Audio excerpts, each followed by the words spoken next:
ജീവിതത്തിൽ ഏറ്റവും വലിയ ലഹരി എന്താണെന്ന് ചോദിച്ചു കഴിഞ്ഞാൽ അത് നമ്മൾ ഏറ്റവും കൂടുതൽ ഇഷ്ടപ്പെടുന്ന കാര്യങ്ങൾ നേടിയെടുക്കുക എന്നുള്ളത് തന്നെയാണ്. അത് ജോലിയാവാം, പ്രണയമാവാം, എന്തുമാവാം. പക്ഷേ അതിൽ നമ്മൾ തോൽപ്പിക്കാൻ നിൽക്കുന്ന ആൾക്കാരെ എല്ലാം ഡിഫെൻഡ് ചെയ്യാൻ കഴിവ് ദൈവം തന്നെ നമ്മളിലേക്ക് എത്തിച്ചു തരും, അല്ലയോ?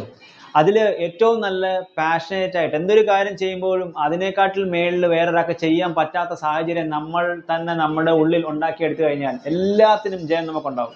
ചിലപ്പം ആദ്യ ഘട്ടത്തിലൊക്കെ നമ്മൾ ഒരുപാട് ഫെയിൽ ആയെന്ന് തോന്നിക്കഴിഞ്ഞാലും അത് കണ്ടിന്യൂസ് ഫെയിൽ എന്തുകൊണ്ടായി എന്ന് ചിന്തിച്ച് അതിനുള്ള മാറ്റം അല്ലെ അപ്ഡേഷൻ ഉണ്ടായിക്കൊണ്ടിരിക്കുന്ന സമയത്ത് ഒരു നാൾ നിങ്ങൾ ജയിക്കും. പക്ഷേ ജയത്തിന്റെ ഒരു പ്രശ്നം എന്താ അറിയോ? ജയം എപ്പോഴും ഒരേ ലെവലിൽ നിൽക്കത്തില്ല. അതിന് പിന്നെയും നമ്മൾ പ്രവർത്തിച്ചുകൊണ്ടിരുന്നു കഴിഞ്ഞാൽ മാത്രമേ എപ്പോഴും ഒന്നാം സ്ഥാനം മെയിൻറ്റെയിൻ ചെയ്യാൻ പറ്റുള്ളൂ.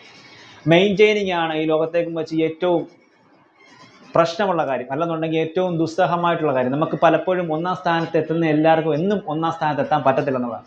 അപ്പം ഒന്നാം സ്ഥാനത്ത് നിൽക്കുന്ന ആൾക്കാർ എപ്പോഴും ഒന്നിനും മേളിലോട്ടൊരു സ്ഥാനമുണ്ട്, അതിനു വേണ്ടി വർക്ക് ചെയ്യാൻ പഠിക്കണം. എന്തൊരു കാര്യം, അത് ബിസിനസ് ആകട്ടെ, ജോലി ആകട്ടെ, എന്തൊരു കാര്യമാണെങ്കിലും നമ്മൾ ടോപ്പ് ആവാൻ നമ്മൾ ശ്രമിച്ചുകൊണ്ടിരിക്കും. കാരണം നമ്മളെ താഴെ ഇടാൻ അല്ലെ താഴേക്ക് ഇറക്കാൻ ഒരുപാട് പേര് ബാക്കിൽ നിൽപ്പുണ്ടെന്നുള്ള കാര്യം ഓർത്തുകൊണ്ട്